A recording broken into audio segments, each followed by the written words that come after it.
Bismillahi, Assalamualaikum warahmatullahi wabarakatuh.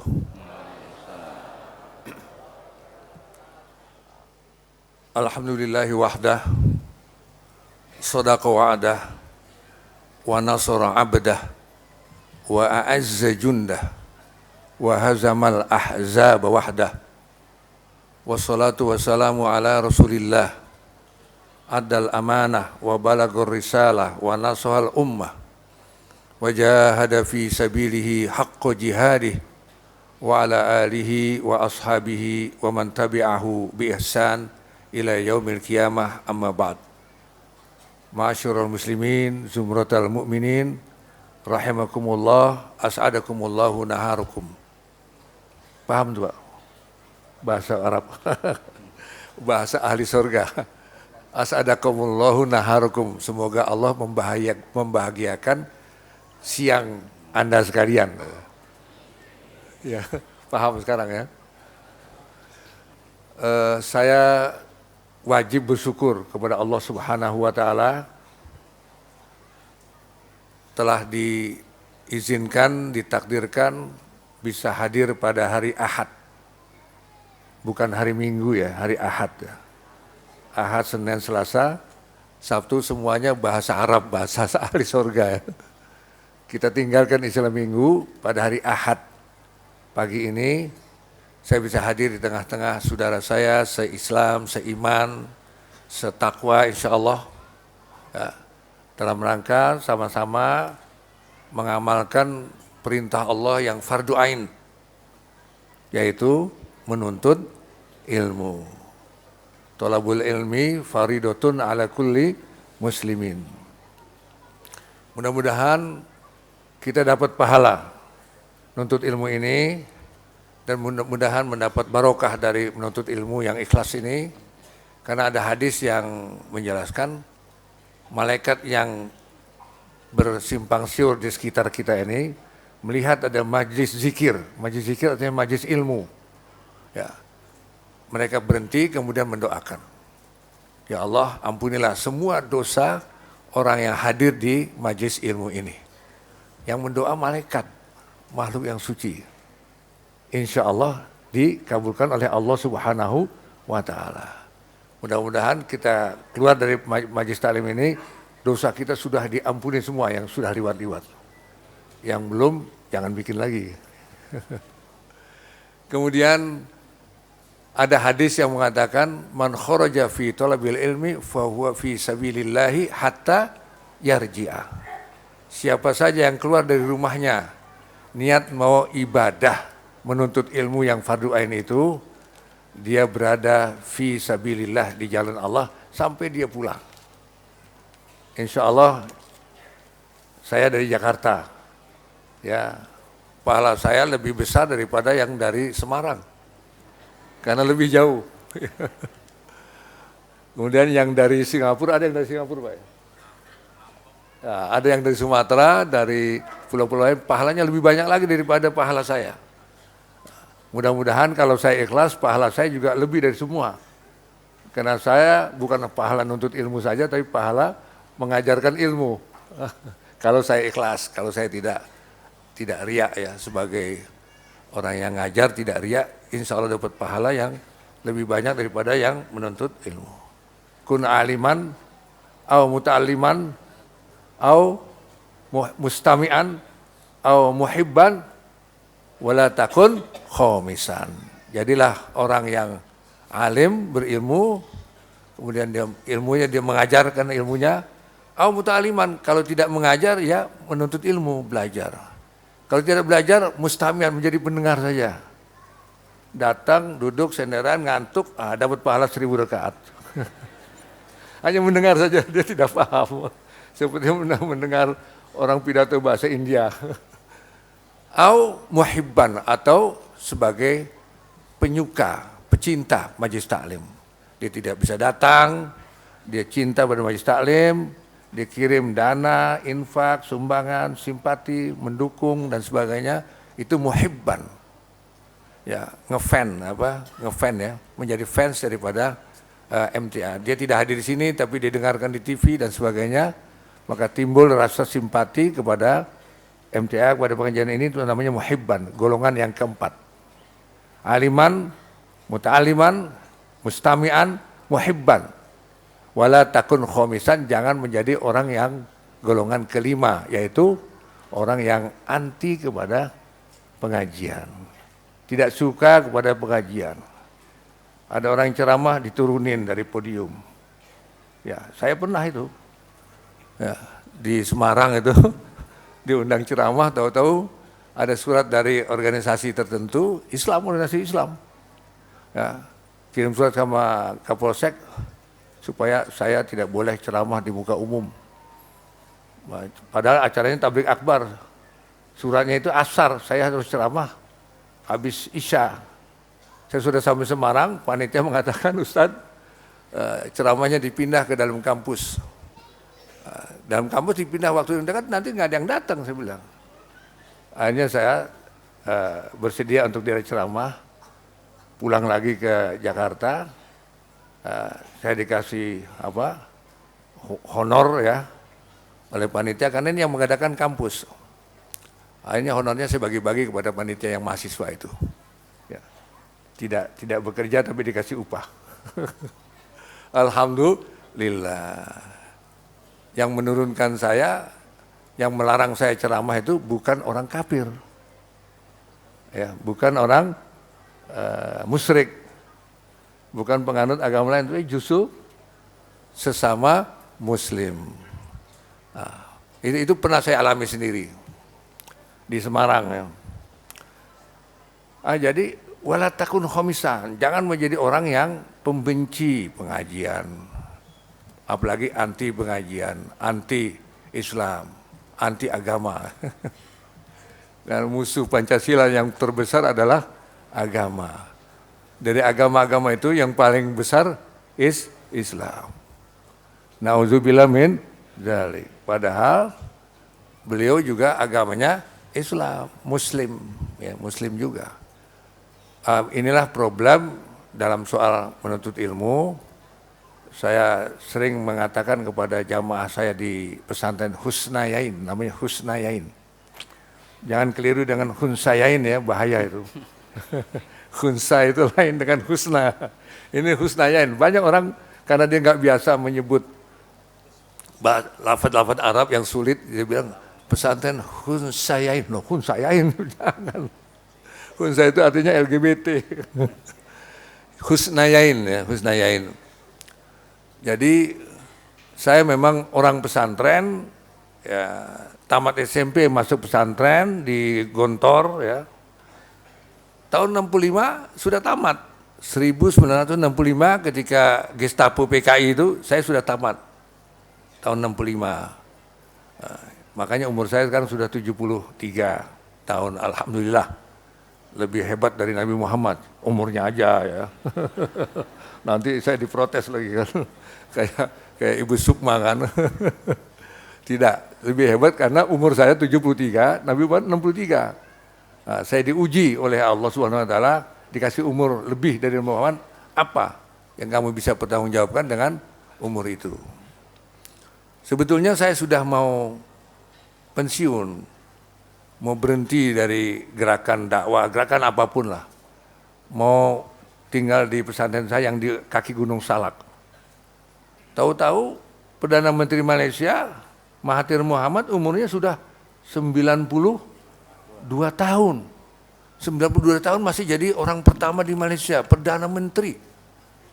Loh, saya baru 73 tahun, beda 20 tahun. Maka saya iri sama Mahathir Mohamad, akhirnya kembali lagi sedikit aktif lagi, baik di Dewan Dakwah maupun di lembaga-lembaga lain. Di Dewan saya, Dewan Dakwah, supaya jangan salah, jabatan saya adalah Wakil Ketua Badan Pekerja Pembina Dewan Dakwah. Ketua Pembina Dewan Dakwah, Bapak Profesor Dr. A.M. Saifuddin sedang sakit, kita doakan Allahu yasfihi, isfihi, sifan ajilan, sifan la yagudiu saqaman wala alaman, amin ya rabbal alamin. Selama beliau sakit memang saya yang menjadi mentekel semua tugas pekerjaan ketua pembina. Hadirin dan hadirat sekalian, sebelum saya lupa, saya mau mengucapkan terima kasih. Jazakumullahu khairan kasiron. Ketika saya sakit, pingsan, dilarikan ke rumah sakit yang terdekat, ternyata rumah sakit termahal di Indonesia, swasta. Rumah sakit jantung di Pasar Rebo, namanya Bina Waluyo. Saya diperiksa 3 hari di situ, dan ada utusan yang saya tidak kenal secara pribadi, tapi mengatakan saya utusannya MTA, Ustadz Haji Ahmad Sukino, kemudian untuk membesuk takziah bukan takziah, kalau takziah orang meninggal ya. Untuk iyadatul marid, berkunjung membesuk orang sakit. Ini salah satu perintah Rasulullah yang 5 itu ya, yang tidak boleh kita tinggalkan kalau sempat membesuk orang sakit. Saya sakit dibesuk oleh, saya lupa namanya, anak muda, utusan dari Ustadz Sukino membesuk saya. Alhamdulillah MTA masih ingat sama saya, alhamdulillah. Dan juga menyampaikan bantuan dana untuk mengurangi beban biaya yang mahal itu ya, karena rumah sakit swasta, rumah sakit Light Society kelas atas ya. Dokternya juga dokter presiden ya, Profesor Dr. Munawir ya, ahli bedah jantung.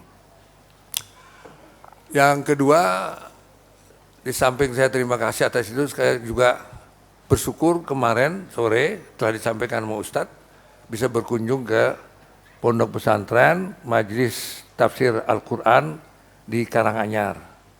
Ya, baru didirikan 1 tahun yang lalu, yang memang kebetulan saya sudah mewakafkan diri saya untuk pesantren. Saya pernah menjadi ketua BKSPPI, Badan Kerjasama Pondok Pesantren Indonesia. 2 periode juga, dari tahun 95 sampai 2005, ya, yang kantornya di Bogor, kemudian di Dewan Dakwah juga. Jadi saya pernah keliling pesantren di seluruh Indonesia, dan saya mengerti betul seluk-beluk pesantren. Maka ketika saya sampai di sana, saya terkejut, ini kok bayi baru lahir kok badannya gede banget gitu. Biasanya bayi lahir kan cuma 4 kilo ya terbesar ya. Ini 1 kintal.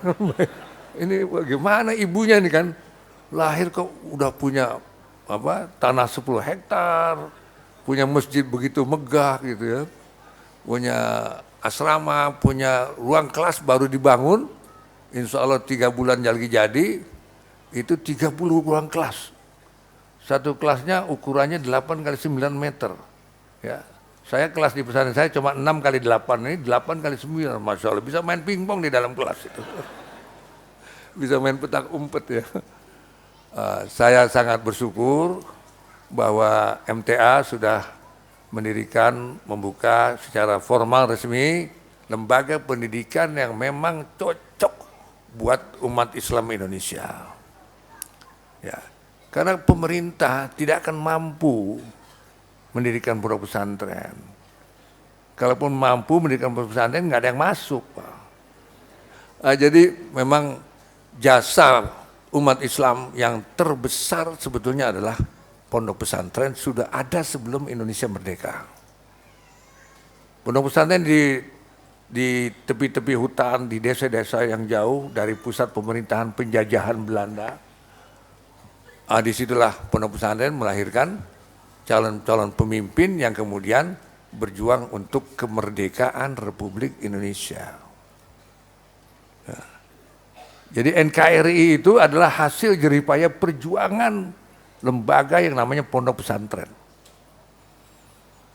Bapak Muhammad Nasir pernah mengatakan pondok pesantren adalah benteng pertahanan umat Islam, benteng pertahanan bangsa dan Republik Indonesia ini. Yang terakhir, ya. Maka saya mau datang sama Pak Prabowo nih, Menteri Pertahanan, saya akan katakan, Pak, ya, benteng pertahanan bangsa Indonesia ini adalah pondok pesantren, Pak. Maka itu bantulah pesantren saya, atau semua pesantren gitu kan. Nah itu, jadi kita tidak sadar bahwa sebetulnya andil yang paling besar adalah umat Islam, terutama dalam bidang pendidikan, yaitu pondok pesantren. Dan di pondok pesantren insya Allah tidak ada yang negatif. Tapi kalau di sekolah sudah banyak ya kasus-kasus yang tidak masuk di akal. Ada anak dipukuli di dalam kelas, dikeroyok. Ada di medsos itu. Ada yang pacaran, ada yang berzina, ada yang macam-macam lah. Ya, tidak mampu sekolah, guru mengawasi muridnya.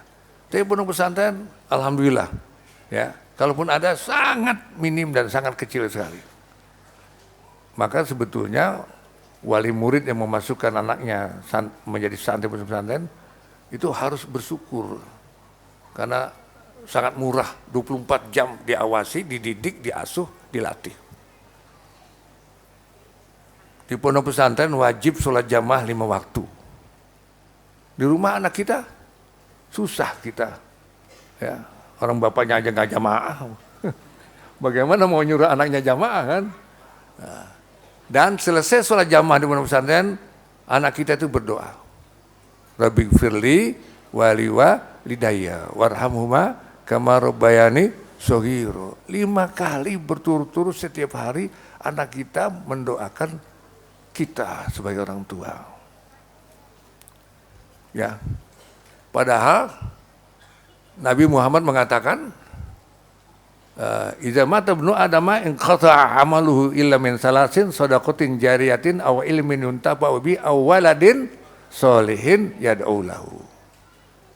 Putus amal ibadah seorang hamba apabila dia meninggal dunia kecuali 3 perkara. Yang pertama sedekah jariyah, yang kedua ilmu yang bermanfaat. Ya, seorang ibu rumah tangga mengajarkan pembantu rumah tangganya, ngajar pakai jilbab, ngajarkan sholat dan sebagainya, itu dia akan dapat pahala yang terus mengalir. Ya. Pembantunya sudah berhenti kerja, tapi setiap pembantunya sholat, si ibu rumah tangga tadi dapat pahala. Karena gara-gara kerja di rumah dia, pembantu rumah tangga itu menjadi sholat, menjadi berjilbab dan sebagainya. Nah yang ketiga, waladin solihin yad'u lahu.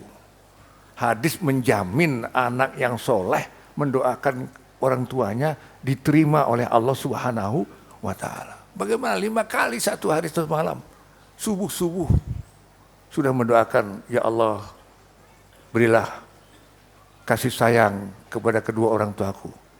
Jadi sangat ideal sekali. Kalau saya ingin mewajibkan ini jamaah MTA ini, masukkan anak-anaknya di pesantren MTA. Nggak muat nanti ya. Ini aja udah nolak santri tahun kedua. Itu pondok pesantren yang sudah menjadi darah daging saya dalam soal pesantren ini. Ke depan saya akan menyampaikan apa namanya ya, ceramah atau apalah. Tapi kali ini pakai judul. Pakai judul. Kalau Al-Quran itu pakai nama surat lah gitu ya. Al-Fatihah, Al-Kafirun, An-Nas dan sebagainya. Maka ceramah saya yang sampai jam 12 kurang ini pakai judul. Apa judulnya? Ya nggak tahu ya. Ustaz belum ngomong. Judulnya, jangan kau bonsai agamamu. Ya hanya 3 kata itu, jangan kau bonsai agamamu. Bonsai kata apa itu bonsai? Bahasa apa itu? Bahasa Cina ya. Bahasa Cina bonsai itu. Jepang ya. Apa itu bonsai? Bonsai itu adalah tanaman yang dibonsai adalah tanaman yang sudah besar di alam bebas. Ya, digali akarnya, dipotong batangnya, ditanam di pot yang dangkal. Ya, pot dangkal. Hanya setebal kitab tafsir ini. Ini tafsir apa? Ya, kitab tafsir ini. Hanya tebalnya mungkin 10 cm, 12 cm. Pohon beringin yang besar itu bisa dibonsai. Ditanam di pot yang dangkal. Nah, bon itu artinya pot dangkal itu. Jangan kau bonsai agamamu. Jangan kau bonsai Islam ini. Bonsai itu dipelihara dengan penuh perhatian, fokus, serius, teliti. Tidak boleh telat nyiram. Siramannya nggak boleh terlalu banyak. Supaya tidak mati. Tidak boleh mati bonsai itu. Tapi tidak boleh besar. Kalau bonsai tingginya 1 meter itu gagal. Kalau bonsai gemuk daunnya gagal. Kalau bonsai sampai berbuah itu gagal. Nah, Islam ini sering dibonsai oleh musuh-musuh Islam. Supaya tetap hidup, tapi tidak boleh besar. Tetap hidup, tapi tidak boleh kuat. Tetap hidup, tapi tidak boleh berkembang. Nah, itulah renungan saya beberapa tahun belakangan ini, ya, menghasilkan judul Jangan Kau Bonsai Agamamu. Kalau saya tulis bisa jadi satu buku gitu. Antara lain ada beberapa data yang kita temukan di masyarakat. Ya. Antara lain misalnya di dalam Al-Quran, di surat Ibrahim ayat 24. Ibrahim ayat 24. A'udzubillahi minasyaitonirrajim. Alam tara kaifa daraballahu masalan kalimatan thayyibatan kasajaratin thayyibatin asluha sabitun wa far'uha fis sama. Saya ulangi, alam tara kaifa daraballahu masalan kalimatan thayyibatan kasajaratin thayyibatin asluha sabitun wa far'uha fis sama. Ibrahim ayat 7. Maknanya kurang lebih, apakah kau tidak perhatikan bagaimana Allah memberikan perumpamaan masalan, yang membuat perumpamaan kalimatan thayyibatan, satu kata yang baik, thayyibah, ya, kalimatan thayyibah itu bisa syahadatain, la ilaha illallah Muhammadur Rasulullah. Islam, ya. Islam itu di situ. Ya. Kasajaratin thayyibatin, seperti pohon yang baik. Asluha sabitun, akarnya menancap begitu kokoh di dalam tanah, bumi, wa far'uha fis sama, dan cabang rantingnya di langit. Itulah pohon Islam. Kasajaratin thayyibatin, asluha sabitun wa far'uha fis sama. Akarnya menghunjam dalam, tidak akan roboh ditiup angin, ya. Kemudian rantingnya, daunnya menjulang ke langit. Quran, Ibrahim ayat 24. Inilah pohon Islam, jangan dibonsai. Jangan dipelihara tapi untuk dikecilkan. Dipelihara, dirawat dengan tekun tapi untuk supaya lemah. Tidak kuat, tidak punya kekuatan. Padahal muslim mukmin yang lemah dibenci Allah. Termasuk lemah syahwat. Wah. Laki-laki itu harus kuat, kayak Nabi Sulaiman kan kuat segalanya kan, punya istri 99. Tapi yang bisa melahirkan cuma 1 orang.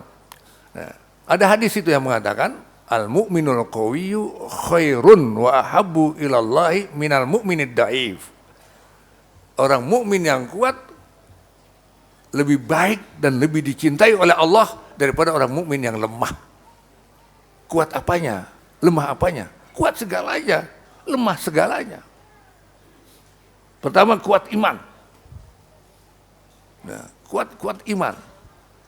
Karena tidak ada surat Al-Muslimun dalam Quran, yang ada surat Al-Mu'minun. Qad aflahal mu'minun. Nah, kemudian alladzina amanu, bukan alladzina aslamu, orang-orang yang beriman. Wal asri innal insana lafi khusrin illal ladzina amanu wa amilu as-solihat. Demi masa manusia selalu dalam keadaan rugi, tidak pernah untung, tidak pernah bahagia di dunia ini kecuali orang-orang yang beriman, mukmin. Bukan aslamu yang muslim, tidak. Nah, wa amilu yang mengamalkan ilmunya, bukan yang berilmu. Atau bahasa Arabnya wal asri innal insana lafi khusrin illal ladzina aslamu wa alimu, orang muslim yang berilmu, tidak. Orang muslim yang, orang mukmin yang mengamalkan ilmunya. Ya, la fi khusyin illal ladzina amanu wa amilus sholat wa tawassaw bil haqq wa tawassaw bis sabr. Jadi iman ini yang perlu kita perhatikan, dan memang kita bisa bertanya kepada diri kita, saya ini mukmin atau muslim? Saya ini mukmin atau muslim? Jangan-jangan saya muslim tok. Ya, kalau Betawi bilang muslim doang. Belum pantas dipanggil mukmin. Ya, karena kita orang yang sudah beriman oleh Allah disuruh masuk Islam lagi. Sudah beriman, suruh masuk Islam lagi, karena imannya tidak cukup untuk mengamalkan semua perintah Islam, semua ajaran Islam. Ya. Ayatnya, ya ayyuhalladzina amanu, wahai orang-orang yang sudah beriman.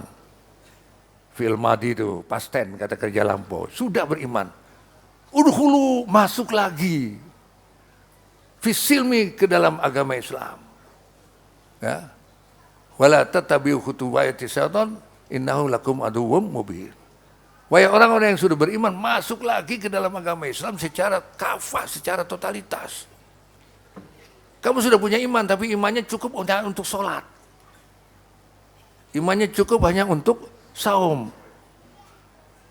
Ada teman saya, sama-sama di Gontor, sama-sama ke luar negeri, cuma saya ke Madinah, dia ke Iran, dia tidak tamat sekolah, langsung dia ke Eropa, langlang buana, sampai sekarang masih di Eropa. Dia bisnis berlian, permata, sampai pernah digarong oleh penjahat, ditembak perutnya karena tas penuh berlian itu mau dirampok di Amsterdam. Ternyata rampoknya itu orang Surabaya. Bukan orang Betawi ya, saya Betawi. Orang Surabaya yang merantau di Belanda. Dia itu sudah kaya, berhasil, sukses bisnisnya di Eropa. Saya suruh naik haji nggak pernah mau, sampai sekarang. Ya, setiap ketemu saya bilang, sudah haji belum? Belum. Naik haji dong kamu. Ya. Hampir tiap tahun pulang ke Indonesia, beli batu permata di Matapura, bawa ke Belanda, diasah, potong berliannya pakai potongan Antwerpen di Belgia, di Belanda itu. Balik lagi ke Indonesia, dibilang ini berlian dari Belanda, ini berlian dari Belgia. Padahal belinya di Matapura. Ya. Ini kan orang Indonesia ini akalnya banyak ya. Tapi saya suruh naik haji nggak mau. Artinya apa? Imannya nggak cukup untuk naik haji. Kita punya bensin cuma 5 liter, 10 liter. Ya, dari Jakarta mau pergi ke Solo, nggak cukup. Iman itu bahan bakar, Pak, untuk melahirkan energi, melahirkan power. Dengan bensin yang 10 liter tidak mungkin bisa sampai ke Solo. Saya beli bensin 2 kali belinya full tank itu 200.000. Saya naik mobil kemarin. Nah, jadi iman itu harus cukup. Maka Allah perintahkan lagi, kamu sudah muslim, sudah mukmin, masuk Islam lagi secara kafah, secara totalitas. Kalau kamu tidak punya niat untuk mengkafahkan keislamanmu, tidak ada usaha untuk mengkafahkan keislamanmu, menyempurnakan amal baikmu dalam menjalankan agama Islam, berarti kamu pengikut setan. Waduh, serem juga nih. Ayat ini satu, bukan 2 ayat ya, terpisah tidak satu. Wala tattabi'u khutuwati syaitan. Dan jangan kamu tapaktilasi langkah-langkah setan. Innahu lakum aduwwum mubin. Sesungguhnya setan bagi kalian adalah makhluk gaib, tapi permusuhannya paling nyata. Aduwwum mubin, musuh yang paling nyata. Makanya saya bingung itu di Cibubur ya. Saya sering ceramah di kota wisata. Di kiri jalan tuh ada bakso setan. Iya Pak, betul. Jadi merek dagang. Gimana ini? Orang Indonesia kok seneng. Ya. Makan bakso, merek dagangnya bakso setan. Saya selidiki kenapa ini beri nama setan, katanya saking pedesnya sambalnya itu kayak cabenya cabai yang nanam setan. Bahkan ada di Jawa Timur ya, di TV saya pernah dengar ada orang Islam, orang desa ya, namanya setan, suruh ganti nggak mau. Ya. Ini bahkan di pasar malam ada hiburan, tontonan namanya tong setan, ya kan? Ya, ada rumah setan, ada tong setan. Padahal Quran mengatakan lakum aduwum mubin. Setan itu makhluknya gaib, tidak bisa dilihat oleh kasat mata, tapi permusuhannya mubin, sangat nyata terhadap orang-orang yang beriman. Nah, maka pengajian ini sebetulnya dalam rangka menguatkan iman yang sudah ada dan menambah volume iman yang kita miliki ini. Yang ada bertambah kuat, yang kurang kita miliki. Agar imannya cukup untuk mengamalkan semua ajaran Islam, baik Al-Quran maupun As-Sunnah. Ada orang Islam, mukmin, zakat, haji, sholat, semua dilakukan, saum Ramadan semua dilakukan. Tapi ketika dagang, bisnisnya bisnis Yahudi. Ketika meletakkan uang di bank, dipilihnya bank yang ribawi, bank konvensional. Ulama sedunia telah memfatwakan bahwa bank konvensional bunganya itu adalah riba, dan riba itu haram. Ahallallahul bai'a wa harramar riba. Allah menghalalkan jual beli dan mengharamkan riba. Mengharamkan renten, mengharamkan bunga. Semua bank konvensional itu sistemnya bunga. Tapi banyak masjid, banyak pesantren yang rekeningnya di bank-bank konvensional yang menggunakan sistem bunga, sistem riba yang haram itu. MTA ini punya rekening nggak di bank-bank konven? Mudah-mudahan nggak punya. Ya, mungkin sudah dipindahkan, sudah hijrah. Karena sudah ada bank syariah. Sekarang Cina saja bikin syariah. Jadi kita diperintah oleh Allah untuk menambah iman kita setiap saat supaya kita mampu punya keberanian, punya semangat untuk mengkafahkan keislaman kita. Ibadah pasti sesuai dengan Islam, sesuai dengan sunnah, tapi dagang juga mestinya dengan sunnah. Bank juga harus bank yang nyunnah. Ada hadis yang maknanya, nanti matanya cari sama Ustaz Sukino aja lah ya. Karena saya udah tuanya banyak lupa hadis. Yang maknanya mengatakan bahwa siapa yang berdagang dengan jujur, tidak bohong, tidak nipu, ya, tidak curang, bohong, tipu, curang, secara sistematis dan struktural. Wah, ya, dagang, bohong, nipu, curang, sistemik dan struktural, akan masuk neraka, ya, namanya neraka wail. Wailul lil mutaffifin. Neraka wail. Kecelakaan dalam bentuk neraka. Wailak, itu orang Arab kalau marah dia bilang, wailak, celaka kamu, neraka kamu. Kenapa? Mutaffifin, dagangnya curang, dagangnya nipu, dagangnya bohong, mengurangi meteran, mengurangi timbangan, ya, buah yang kecil-kecil taruh di bawah, yang di atas besar-besar. Ketika nimbang semua ditimbang, ya, nipu, bohong, neraka. Tapi sebaliknya orang yang dagang dengan syariah, jujur, adil, tidak bohong, tidak nipu, kalau dia mati sedang dagang dapat pahala syahid. Bukan mati syahid, kalau mati syahid itu mati dalam jihad fisabilillah. Tapi dagang itu bisa dapat pahala syahid. Sama dengan ibu-ibu yang mati karena melahirkan dapat pahala syahid. Yang tenggelam dapat pahala syahid. Supir ojek di tengah jalan sepi dirampok motornya, dia pertahankan sampai dia mati terbunuh oleh rampok, dapat pahala syahid. Karena dia mempertahankan hak dia yang halal, hak dia yang benar. Jadi orang yang dagang jujur, banknya bank syariah, ya, kalau dia mati sedang berdagang dapat pahala syahid. Ya, Masya Allah, subhanallah, begitu murahnya Allah untuk mendorong umatnya agar kalau berdagang dengan jujur, adil, tidak nipu dan tidak bohong. Itu kalau dagang Ustaz, bagaimana Ustaz kalau nyalek? pakai nipu. Mau jadi anggota DPR, pakai nipu. Mau jadi lurah, nipu, bohong, ya, curang, pakai suap, menyuap KPU. Kayak siapa itu? Orang Islam bukan tuh. Namanya Harun ya. Harun Masiku ya. Iya, sampai sekarang nih KPK kok belum ketemu ya. Luar biasa punya kepolisian. Sampai sekarang ngumpet-ngumpet di mana itu? Jangan-jangan ngumpet di MTA nih. Kok nggak ketemu, udah 1 bulan lebih ya. Nah itu dia tuh nyogok KPU supaya jadi anggota DPR. Dia calon kelima, suaranya cuma kelima. Mestinya kan kalau yang ke-1 meninggal diganti oleh yang kedua kan. Tidak, disogoknya KPU itu. Yang disogoknya itu KPU itu namanya sangat Islami. Wahyu Setiawan. Ya, Wahyu Setiawan ya. Ya namanya. Ini bukan rahasia lagi ya, saya bukan fitnah, bukan ghibah. Dia kan bangga pakai rompi yang kuning itu kan, yang oranye kan.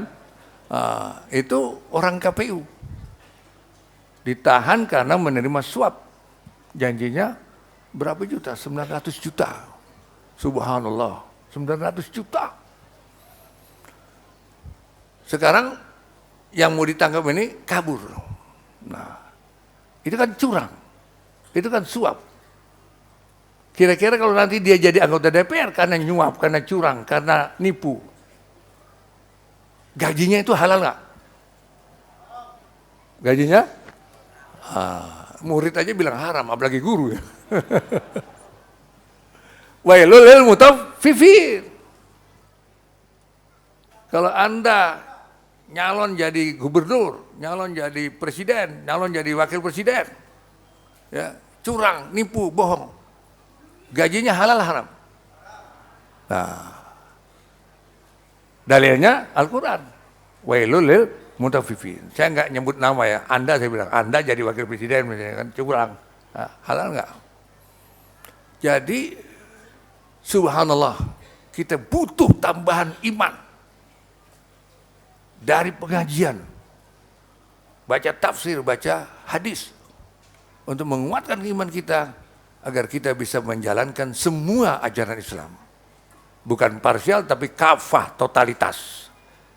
Urusan dagang, urusan rumah tangga, urusan memimpin negara, politik, ekonomi, budaya, harus sesuai dengan Al-Quran, tafsir. Soal hukum, wa man lam yahkum bima anzalallah fa ulaika humul, surat Al-Maidah ayat 51, bukan 51 itu ayatnya Ahok gitu. Ini ayat 45 ya, 44 ya. Ujungnya wa man lam yahkum bima anzalallah fa ulaika humul kafirun. Siapa yang menghukum tidak sesuai dengan yang diturunkan oleh Allah, faulaika humul kafirun. Mereka agamanya Islam, sholat, haji, zakat, sedekah, saum, tapi sebenarnya mereka adalah orang-orang kafir yang bilang Allah, bukan saya. Al-Maidah ayat 44 ya. Ayat berikutnya faulaika humul zalimun. Ayat berikutnya faulaika humul fasiqun, ayat 48 ya. Bukan 47. Kafir, zalim, fasik. Muslim zalim, muslim fasik, muslim kafir kalau dia sebagai abdi hukum, sebagai lawyer, sebagai hakim, sebagai aparat, tapi tidak menjalankan hukum yang sesuai dengan yang diturunkan oleh Allah. Menurut Al-Quran, mereka adalah kafir. Itu ayat bukan ayat untuk kita, untuk pejabat yang bergerak di bidang hukum. Ada orang ahli hukum, titelnya profesor, doktor, hukum. Hukum apa? Hukum Quran. Ternyata bukan hukum Al-Quran. Kita harus punya iman yang iman yang cukup untuk termasuk menjalankan hukum sesuai dengan yang diturunkan oleh Allah Subhanahu wa Ta'ala. Wah, ini Ustadz radikal ini. Ini anti Pancasila, anti Bhinneka Tunggal Ika. Saya menyampaikan Quran kok. Apakah Quran dilarang di Indonesia? Apakah Quran bertentangan dengan Pancasila, bertentangan dengan Undang-Undang Dasar 45? Ya, kalau enggak hapus saja itu ayat. Berani enggak? Ya, kalian yang berkuasa di Indonesia ini menghapus ayat Quran. Al-Maidah ayat 44, 45 dan 47 ya kalau nggak salah. Bisa diperiksa. Kita dengar REC ini Cina yang sudah begitu sombong ulang tahun ke-70 mengatakan tidak ada kekuatan yang bisa mengalahkan kekuatan Cina. Dia sekarang bikin program, bikin rencana mau mengganti Al-Quran. Mau mengganti Al-Quran. Dengan Al-Quran edisi Cina. Edisi Partai Komunis Cina. Mengganti Bible edisi Partai Komunis Cina. Supaya Qurannya cocok dengan komunis. Tidak bertentangan, supaya tidak jadi radikalis, tidak jadi apa. Dan kalau ada di negeri kita, negeri mayoritas Muslim Indonesia yang tercinta ini, yang merdeka karena Hari Pahlawan 10 November adalah nyawa-nyawa dan darah para santri, para pemuda di Surabaya, ya, yang mengalahkan tentara sekutu sehingga kita menjadi merdeka. Kemudian ada pejabat Indonesia ini yang mau mengganti Al-Quran, mau untuk mengganti mana Al-Quran, berarti telah mirip dengan rencana Partai Komunis Cina di Cina. Mengangkat orang yang saya ini bukan menteri agama orang Islam, saya ini menteri agama-agama. Artinya kan baru tumben ini udah 70 tahun kita merdeka, ada menteri yang mengatakan saya menteri bukan menteri agama Islam, menteri semua agama. Ini salah pilih atau salah apanya nih? Ya, saya kira yang salah umat Islam nih. Salah pilih presidennya ya. Itu jihadnya mereka sehingga mereka berhasil. Umat Islam kurang jihadnya. Ya, umat Islam dikit-dikit pecah, bertengkar dan sebagainya. Pecah, tafarruqu. Ya, ayatnya wa'tasimu tapi amalnya tafarruqu. Akhirnya lemah. Semuanya Islam. Jadi yang salah umat Islamnya, ya salah pilih ya. Ngangkat Menteri Pendidikan, ya, Direktur Gojek ya. Bingung juga saya. Sampai banyak dikritik oleh para dokter pendidikan. Nah itulah, dibutuhkan iman. Menambah cukup yang untuk mengamalkan semua ajaran Islam melalui pengajian. Kemudian ya, cepat sekali waktu jalan. Jangan kau bonsai agamamu. Kalau kita datang ke masjid, banyak masjid ya, mudah-mudahan di masjid MTA tidak. Baru datang ke masjid, di pintu yang utama ada kotak besar. Ada tulisan besar yang menyolok, tulisannya kotak amal. Menurut saya ini pembonsaian kata amal menjadi kotak amal. Kok amal bisa dikotakin? Ternyata yang dimaksud amal di situ adalah uang receh, ya, uang 1.000, 2.000-an, koin 500-an. Sholat Jumat dimasukkan ke kotak itu. Inilah amal, kotak amal. Itu pembonsaian kata amal. Padahal wal asri innal insana lafi khusrin illal ladzina amanu wa amilus sholihat. Semua kebajikan yang diamalkan itu adalah amal.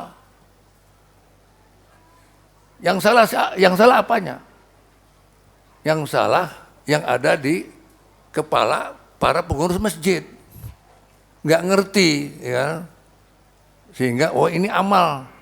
Masukkan amal menjadi kumpulan uang receh. Ya. Itu yang pertama. Yang kedua, contohnya di dalam masyarakat kita adalah yang saya ketahui di Betawi, di Jakarta, ya, apabila ada yang meninggal, dia bertanya, di sini kampung ini amilnya siapa ya? Nah, mungkin di Jawa enggak ya, tapi di Jakarta amilnya siapa? Maksudnya amil itu adalah orang yang pekerjaannya memandikan mayat. Ini adalah pembonsaian kata amal. Ya, amal itu besar, pohon yang menghunjam di bumi, cabangnya di langit. Amal soleh yang menjamin manusia tidak akan rugi seumur hidup, tapi dibonsai menjadi pekerjaan memandikan mayat. Masih kata amal. Misalnya rumah kita listriknya mati, ada yang korslet. Tetangga kita ada yang menjadi tukang listrik, ya kalau bangun rumah dia yang instalatornya, pasang listriknya. Kita panggil dia, tolong perbaiki listrik mati ada di mana yang korslet dan sebagainya. Dia kerja dari pagi sampai sore. Ketika kita kasih gaji upah, dia bilang, Pak, saya hanya amal saja. Nah, jadi amal di situ maksudnya bekerja tanpa dibayar, tanpa digaji. Ini pembonsaian kata amal. Ya. Masih ada juga, ada Lasnas, ada Badan Amil Zakat Nasional, Provinsi Basis. Di situ ada amil zakat mendapat 1/8 dari uang yang dizakatkan. Amil lagi, amil zakat. Ya. Padahal itu adalah petugas zakat, tapi kita bilang amil, pembonsaian kata amal. Masih ada Yayasan Amal Bakti Muslim Pancasila. Kata amal di sini maksudnya adalah 0, sekian persen dari gaji pegawai negeri disisihkan untuk mengisi kas Yayasan Amal Bakti Muslim Pancasila. Uang receh lagi. Ya, ini resmi lembaga yang didirikan oleh idenya Ibu Tien Soeharto, oleh Pak Harto, menjadi semua pegawai negeri gajinya dipotong dengan angka yang remeh, yang tidak mungkin merugikan dia. Ya, bukan jihad bil amal. Kalau bil mal, jihad bil mal itu semua hartanya diserahkan untuk perjuangan, dia berkorban menjadi tidak punya rumah. Nah, itu baru jihad bil mal. Ini tidak, uang receh 0, sekian persen dipotong setiap bulan untuk mengisi kas Yayasan Amal Bakti Muslim Pancasila. Dan uang receh itu ditaruh di bank konvensional. Bunganya untuk membangun masjid. Berapa sudah masjid yang dibangun oleh Yayasan Amal Bakti Muslim Pancasila ini? Uang pegawai negeri yang beragama Islam. 999 masjid. 9.999 atau 999. Ketuanya Bapak mantan Ketua Umum PBHMI itu. Datang ke MUI, kebetulan saya yang menghadapi bersama-sama pengurus yang lain, menceritakan bahwa ketika sudah membangun masjid 999 masjid dari Yayasan Amal Bakti Muslim Pancasila, bertanya kepada Bu Tien, dan Bu Tien, keluarga Bu Tien sudah nggak ada, keluarga Bu Tien mengatakan sudah sampai 999 masjid saja. Ada angka 9 di situ, angka keramat. Ya, keramat apa ya? Keramat Sentiong kalau di Jakarta. Keramat Raya 45, kantor ex Partai Masyumi. Jadi angka berhenti di sini, tidak mau 1000 dia, mau angka 99. Cuma yang kita tidak sadar, yang dijadikan masjid itu adalah bunganya. Dananya tetap abadi, tetap utuh. Sekarang dialihkan ke beasiswa. Kepada mahasiswa yang membutuhkan dana, membutuhkan beasiswa. Saya pernah membawa atas agama kedutaan besar Saudi Arabia ke Anyer untuk meninjau satu pesantren. Pulangnya ke sorean. Dia belum sholat asar.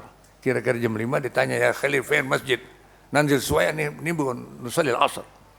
Ada masjid, berhenti di situ. Setelah keluar dari mobil, dia lihat. Ya Khalil, ada masjid Pancasila. Orang Arab nggak bisa lempe. Ya, Palembang jadi Balemban. Yapan jadi Yaban, gitu kan bahasa Arab. Ada masjid Pancasila. Saya paham karena saya 5 tahun di Medina kan. Saya bilang, kan bentuknya khusus kan. Lah, kelas. Masjid Akhor. Dia bilang, ya Ustaz, ya Syekh. Kenapa? Lah, kelas. Masjid Akhor. Saya nggak tahu apa sebabnya dia nggak mau sholat di Masjid Pancasila. Di Masjid Amal Bakti Muslim banyak. Jangan-jangan karena ada bunga bank yang nempel di bangunan masjid itu. Karena uangnya ditaruh di bank konvensional. Dana haji pun masih ditaruh di bank konvensional oleh Menteri Agama. Nah, itu jadi dana abadi dan ada bunganya. Padahal riba itu, bunga itu riba itu haram. Berapa besar, berapa berat dosa makan uang riba? Lebih berat daripada berzina. Berapa berat dosa berzina? Dosa berzina lebih berat daripada membunuh. Karena orang yang membunuh, hukum Islamnya dikisos. Dipancung lehernya di depan masjid setelah sholat Jumat. Saya sering menyaksikan orang dihukum kisos. Dia membunuh, dibunuh di depan masjid di muka umum. Sehingga angka pembunuhan di Saudi Arabia sangat kecil, terkecil di seluruh dunia. Terbesar di Amerika. Karena Amerika membolehkan penduduk sipil memiliki senjata api. Kenapa? Karena hukum Islam dijalankan sehingga orang takut membunuh. Dia akan dibunuh di muka jamaah Jumat di Medina itu di halaman Babus Salam. Ya, setiap hari Jumat saya sering menonton orang dipenggal lehernya siang-siang.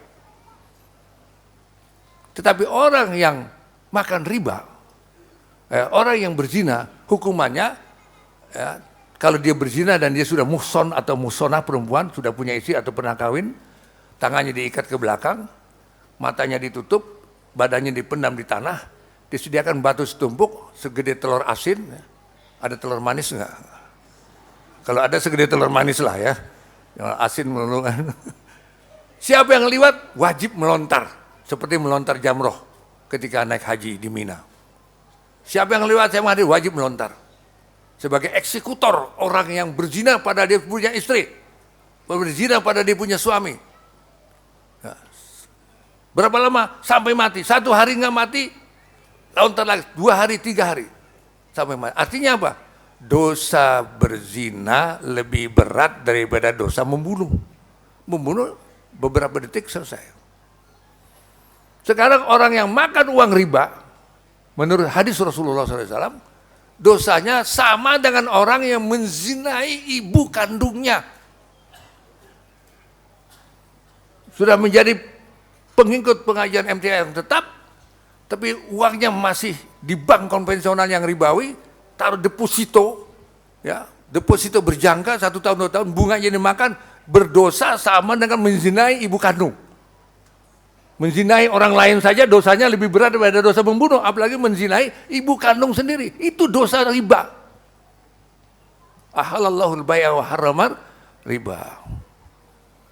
Nah, begitu dahsyatnya dosa riba itu, sampai-sampai Taipan Cina sekarang ini bersama Luhut Panjaitan dan Menteri Agama RI membuat Syariah Tower di Jakarta Utara, daerah mana tuh? Pusat syariah, pusat ekonomi syariah, tapi modalnya investasinya dari Cina Taipan itu. Artinya apa? Dia akan mengambil uang umat Islam melalui bank syariah, melalui ekonomi syariah dan sistem syariah menjadi modal untuk dia berbisnis. Ya. Begitu hebatnya syariah, ekonomi syariah, dan Indonesia merupakan pasar syariah yang terbesar di dunia, 250 juta muslim, maka Cina yang Taipan ini ya kafir tapi dia buka Syariah Tower. Nah itu dosa uang riba itu. Mudah-mudahan kita selesai ngaji ini, ya punya rekening di bank konvensional, kita hijrahkan ke bank syariah. Wah Ustaz, sama aja Ustaz, bank syariah sama bank yang bukan syariah, bahkan lebih gede ngambilnya. Saya bilang itu bukan urusan kita, itu urusan MUI, urusan DSN, Dewan Syariah Nasional. Tanggung jawab dia kepada Tuhan. Kalau bank syariah sama dengan bank konvensional. Saya menjadi 7 tahun menjadi pengawas syariah di bank BTPN Syariah. Dia punya produk baru, tidak mungkin bisa dimasyarakatkan kalau saya tidak tanda tangan. Sebelumnya diperiksa dulu, ini syari'i apa enggak, ini melanggar apa tidak. Kalau dia melanggar syariat dan saya tanda tangan, saya berdosa. Tanggung jawab saya di akhirat nanti, kamu menjadi pengawas bank syariah, tapi kamu memproduk produk-produk yang tidak syar'i. Bukan tanggung jawab kita, tapi kita tanggung jawabnya adalah bagaimana kita hijrah dari bank konvensional yang ribawi, yang dosanya sama dengan menzinai ibu kandung, ke bank syariah. Sudah ada bank syariah di seluruh kota, sudah ada di Indonesia ini, baik yang didirikan oleh swasta umat Islam maupun oleh pemerintah. Ada BSM, Bank Syariah Mandiri, ada banyak yang syariah, bank syariah ini. Jadi kata amal ini kita bonsai. Padahal amal itu semua kehidupan kita ini adalah amal ibadah. Kalau tidak ibadah itu bukan amal tapi itu maksiat. Nah, kalau ma'ruf itu ibadah, kalau maksiat itu mungkar. Itu saja sih, gampang sekali. Amar ma'ruf nahi munkar. Salat ibadah, dagang ibadah, menjadi kepala desa ibadah, menjadi tentara ibadah, menjadi polisi ibadah, semua ibadah. Mana ayatnya? Ayatnya wa ma khalaqtul jinna wal insa illa liya'buduni, asalnya dibuang ya-nya menjadi liya'budun. Tidak aku ciptakan bangsa jin dan manusia kecuali untuk beribadah kepada aku. Jangan dikatakan mengabdi. Ya, ibadah, mengabdi diterjemahkan jadi bahasa Indonesia, nanti jadi bahasa Indonesia jauh maknanya dengan ibadah. Karena bahasa Indonesia boleh jadi abdi negara, abdi dalam, ya. Di keraton kan ada abdi dalam kan. Ya, abdi apa gitu. Ya. Padahal ibadah itu hanya untuk Allah Subhanahu wa ta'ala. Iyyaka na'budu wa iyyaka nasta'in. Hanya kepada Engkau aku mengabdi. Ya. Dan hanya kepada Engkau aku memohon pertolongan. Kita bonsai kata ibadah ini menjadi ibadah-ibadah tertentu saja. Yang kedua, kata dakwah. Saya ringkaskan saja. Dulu kita punya tokoh yang sangat populer, namanya Dai Sejuta Umat. Siapa beliau? Almarhum Kiai Haji Zainuddin MZ, orang Betawi itu. Saya kenal beliau secara pribadi. Padahal beliau itu hanya ceramah, hanya tabligh, hanya pidato, hanya khutbah. Tapi kita katakan Dai Sejuta Umat, juru dakwah. Padahal dakwah itu bukan hanya mimbari. Dakwah itu hayatul Rasul kulluha dakwah. Hidup Rasul semuanya dakwah. Rasul makan itu dakwah.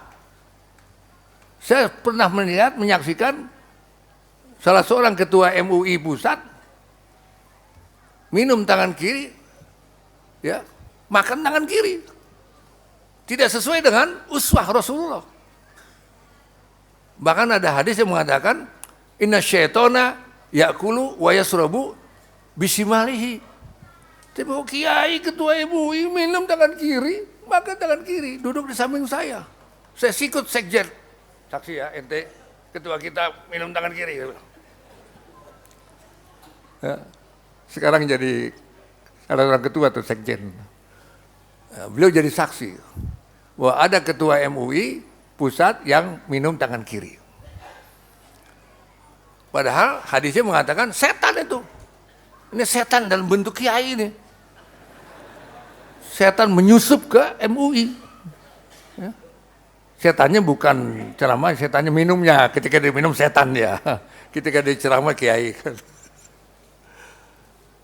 Nah itu ya. Nabi Muhammad tidak. Dia minum itu dakwah. Memberikan uswah. Laqad kana lakum fi Rasulillah uswatun hasanah. Hayatul Rasul kulluha dakwah. Hidup Rasul seluruhnya dakwah. Apa dakwah? Mengajak orang, ya, merangkul orang, mengajak bukan dipijak, merangkul bukan dipukul, ya. Apalagi bikin sendirilah. Ya. Mengajak orang, merangkul orang supaya ikut kepada Islam. Itu dakwah. Bukan hanya ceramah. Nabi itu jarang ceramah. Jangan-jangan Nabi nggak pernah tabligh akbar. Saya yakin sejarah tidak pernah Nabi tabligh akbar. Allahu Akbar, Allahu Akbar. Ya. Kumpul di lapangan begitu. Nggak pernah. Tapi 212 itu bukan bid'ah ya, karena itu bukan ibadah mahdoh. Nabi itu semuanya uswah.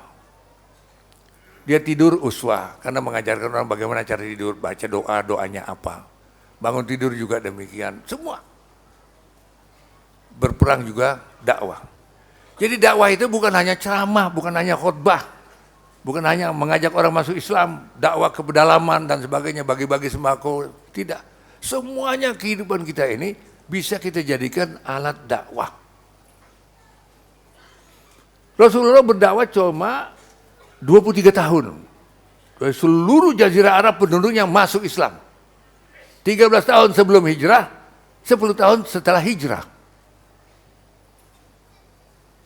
Ketika sebelum hijrah, Rasulullah memimpin umat minoritas yang tertindas oleh penguasa rezim Quraisy Mekah.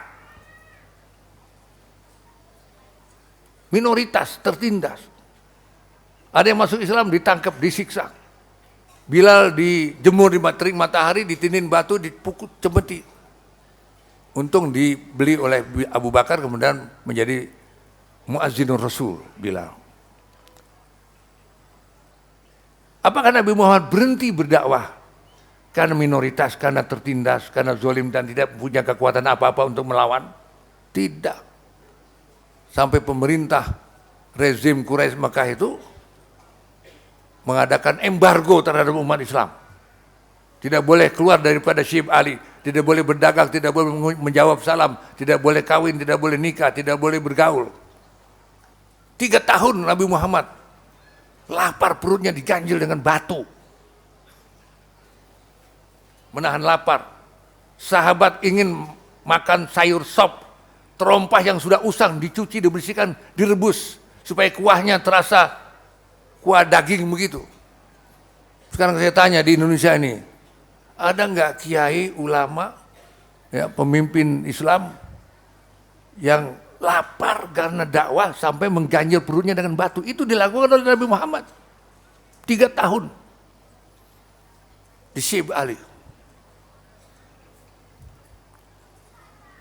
Tetapi Nabi Muhammad tetap berdakwah, mengatakan kulil haq walau kana murran, yang hak walaupun pahit. Ini musyrik, ini kafir, ini berhala. 350 Tuhan yang ada di sekitar Ka'bah itu musyrik, dosa, kafir, maksiat. Padahal beliau minoritas dan tidak punya kekuatan apa-apa, tidak punya uang, tidak punya dana, tidak punya apa-apa. Tapi beliau terus berdakwah.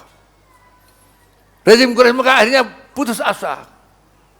Ya, ditangkap, ditindas, dihukum, dipenjara, dibunuh, tetap saja dakwah jalan terus, diam-diam berdakwah terus, akhirnya di embargo tetap dakwah terus, akhirnya pamannya Abu Thalib dipanggil oleh penguasa Mekah, Abu Jahal, Abu Lahab, Abu Sofyan, Abu Gosok, Abu Dapur, bukan Abu Bakar ya, abu-abu semualah. Ya.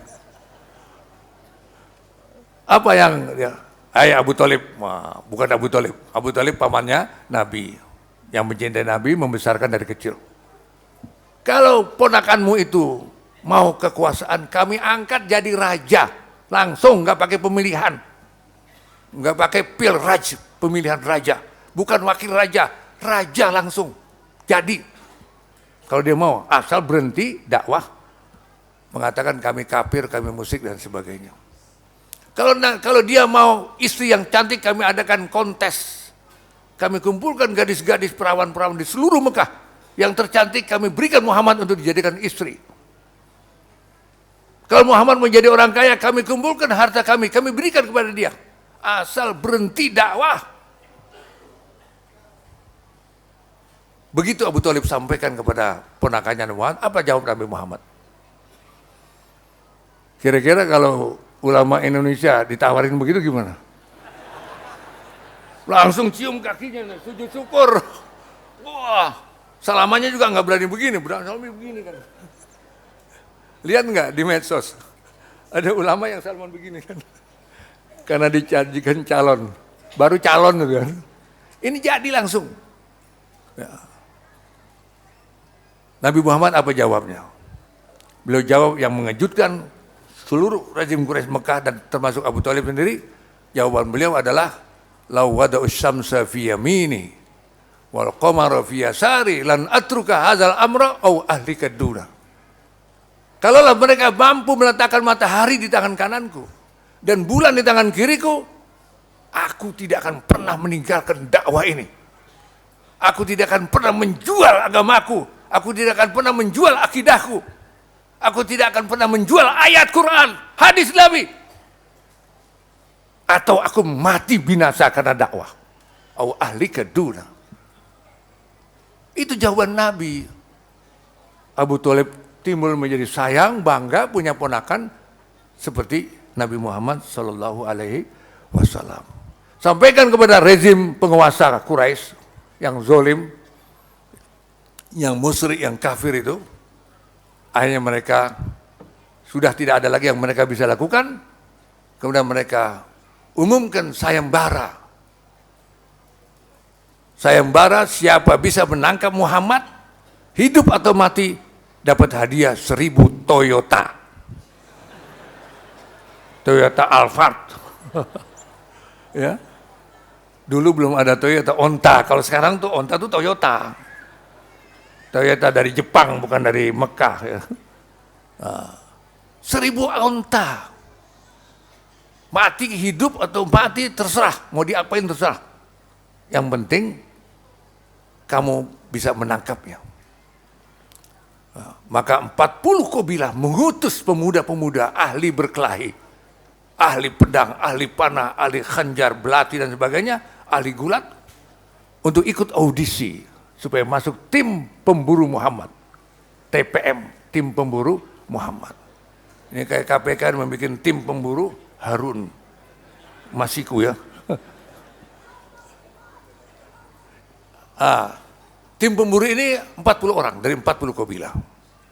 Itulah kemudian terjadi peristiwa hijrah.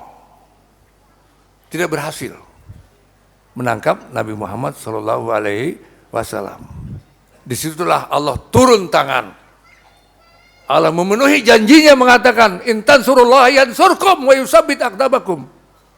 Kalau kamu membela Allah, membela agama Allah, Allah akan turun tangan sendiri membela kamu, menolong kamu.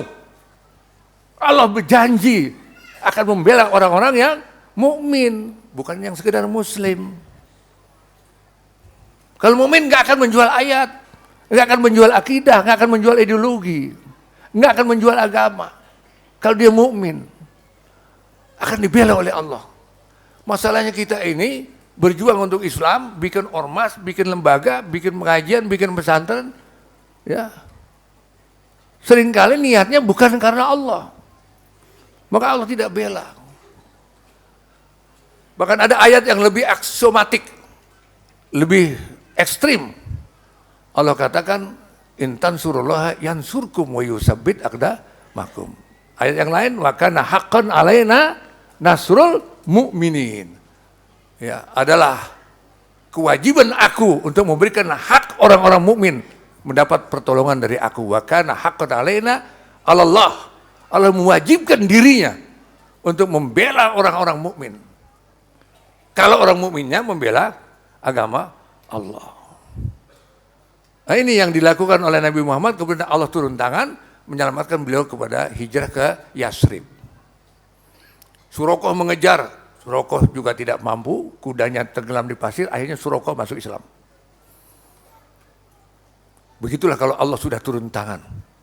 Walaupun ada tim pembentukan pemerintah, pembentukan penguasa yang zalim ini, Allah lindungi Nabi Muhammad dari kezaliman mereka, karena Nabi Muhammad concern dan konsekuen berada di jalan Allah. Sampai di Yasrib langsung dinobatkan menjadi imam. Bukan imam sholat di dalam masjid, tapi imam daulah. Maka didirikanlah negara Madinah. Maka kata Yasrib diganti dengan Madinah. Madinah itu Al-Munawwarah adalah sebuah negara. Kepala negaranya Muhammad SAW. Nah, sudah jam 11.55 ya? 55, 35 55 ya? Ya. Sudah tua tapi masih ini aja. Masih semangat aja ya. Jadi saya tutup, saya finishing bahwa Nabi Muhammad kemudian Nabi tapi menjadi kepala negara.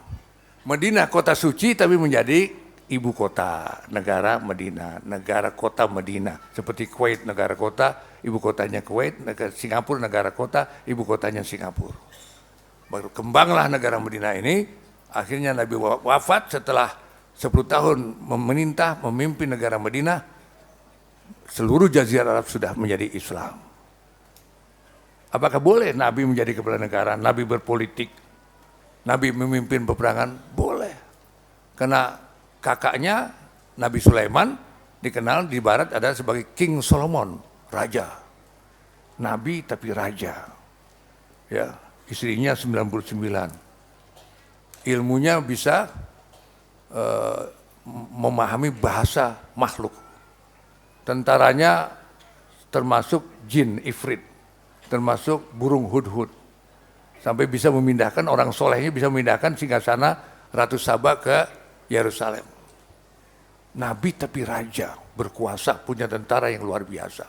King Solomon. Nabi Muhammad adalah pemimpin negara, pemimpin pemerintahan, pemimpin tentara, pemimpin hukum, jaksa agung, hakim agung seluruhnya, one man show sebagai Nabi Muhammad SAW.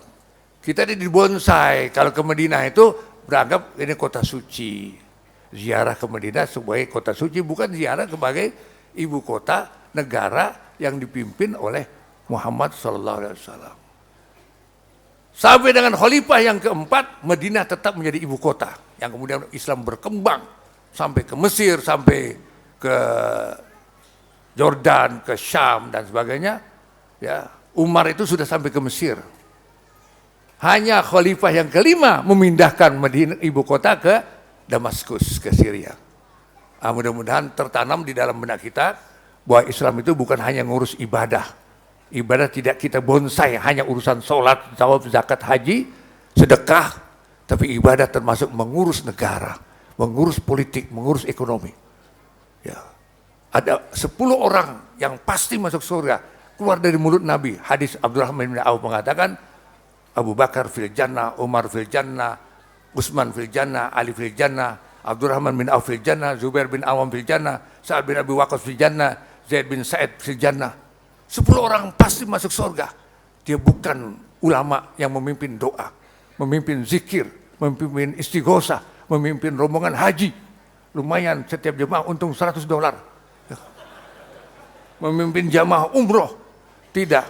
Abu Bakar, Umar, Utsman, Ali adalah ulama yang memimpin negara, menjadi panglima perang, memimpin ekonomi, memimpin budaya, dan pusat pemerintahnya di masjid. Tidak pernah membangun istana, tidak pernah membangun kantor, rapat di masjid, kabinet di masjid, semuanya di masjid, dagang di masjid, ekonomi di masjid, pasar di masjid. Masjid adalah pusat kegiatan umat Islam. Baru khalifah yang kelima membuat istana, yaitu Muawiyah. Setelah sampai di Damaskus, bikin masjid, bikin istana. Ditiru oleh Jawa, ada alun-alun, sebelah barat masjid, sebelah timur penjara. Itu meniru Muawiyah. Abu Bakar, Umar, Utsman, Ali tidak pernah bikin kantor, seperti Nabi Muhammad tidak pernah bikin kantor. Mudah-mudahan umat Islam Indonesia sadar politik, melek politik, kemudian ya bisa membuat partai politik yang bisa menang dalam pemilu, pileg, dan pilpres. Kita punya 1 juta pesantren, 1 juta masjid, 1 juta masjid ta'lim, 1 juta MTA, 1 juta Muhammadiyah, 1 juta NU. 70 tahun kita merdeka, tetap saja umat Islam terpuruk, tertindas, terlemah, dijadikan olok-olok dan sebagainya, karena kita tidak punya partai politik yang bisa mengalahkan mereka. Pernah dulu zaman Masyumi, cuma beberapa tahun, sekarang Masyumi sudah membubarkan diri, diganti PBB, PBB-nya juga sudah cacat ideologis. Dewan Dakwah sudah mengeluarkan surat, menyatakan bahwa PBB sudah tidak punya hubungan historis, tidak punya hubungan organisatoris dengan Dewan Dakwah. Dewan Dakwah dilahirkan karena Partai Masyumi. Bahkan Keramat Raya 45 adalah ex kantor Masyumi. insya Allah Dewan Dakwah bersama ormas-ormas Islam yang lain akan membuat partai baru yang ideologis, menggantikan PBB, meneruskan perjuangan Masyumi supaya kita menang dalam politik, menang dalam hukum, menang dalam ekonomi. Kita perintah Indonesia menjadi baldatun thayyibatun wa rabbun ghafur. Billahi taufiq wal hidayah.